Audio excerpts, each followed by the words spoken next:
Hey folks, welcome back to Mr. Cast Iron, and today what I'm going to do, I'm going to be making cast iron chicken fajitas in my Lodge, 3-notch Lodge cast iron skillet. Now what we have here, I've got some sliced onions, I've got some red bell pepper that's sliced, I've got some chicken thigh meat that was left over that I had cooked the other day. I'm going to put a little bit of avocado oil, not olive, and I'm going to put some Rotel in there. We're going to add a little chili powder, a little cumin, and then I've got some SPG right here, my homemade mixture of SPG. So what I want to do first of all, I've got my skillet already heated up. I just basically want to add about 2 tablespoons or so of avocado oil. Then we're going to take and we're just going to slide our bell pepper and onions in here and let them get started sauteing down.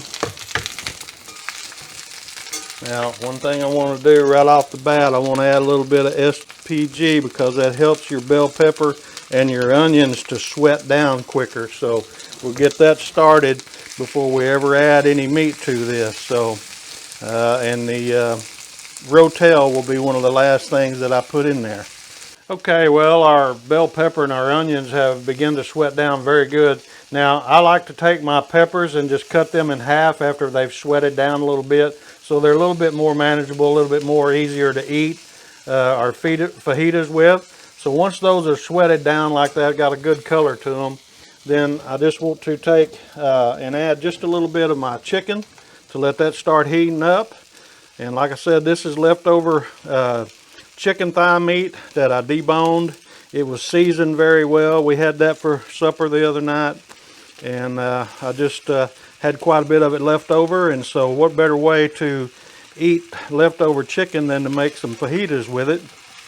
Now, we got that in there, and once that's in, what I want to do next, I want to take some chili powder, and I just want to dust this real good because, like I said, the chicken itself is already seasoned, and so you know you want to adjust your seasoning. And I've got some ground cumin here. I love cumin on my fajita mix, and so I just want to lightly dust it, not near as much as I put chili powder on, and we'll let that kind of cook up together, blend together real good, so it will begin to heat this chicken meat up because it's been in the refrigerator. So we'll get that all mixed up real good. And then last but not least, I want to take a can of original diced tomatoes and green chilies, or can original Rotel. This is the mild, is what I usually like, and I don't drain it. I leave the juice and everything in it. And so we'll let that all begin to cook down, blend together, all those flavors from the seasoned chicken that we made the other night, the onions, the bell pepper, the tomatoes, the green chilies here, plus our ground cumin and our chili powder. So we'll let this blend for just a minute and we'll be right back. Okay, well, this is all cooked down now. The reason why I like to keep my juice in my Rotel and pour it all in there is because I like to cook everything down until, as you can see in the skillet, there's no juice left.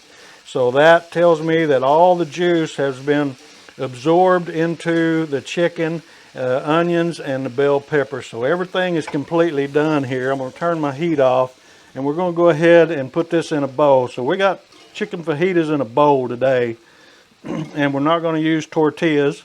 Teresa's diabetic, and so we're trying to eliminate some of the bread issues.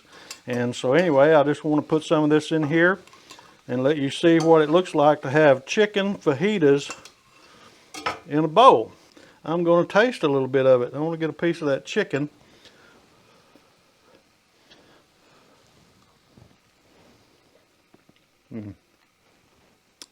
Oh yeah, nothing like leftover chicken fajitas. Wow, this is so good, folks. Like I said, you can take your leftover chicken and make fajitas real easy in a one-pan skillet like this with just a little bit of onion, bell pepper, some salt, pepper, and garlic, a little bit of chili powder, and some cumin, and a can of Rotel. cook it up until all the juice out of the Rotel absorbs, and you're good to go for a good lunch or dinner, either one. So we appreciate you guys. Y'all have a great day. It's Mr. and Mrs. Cast Iron. We'll see you later. Bye-bye.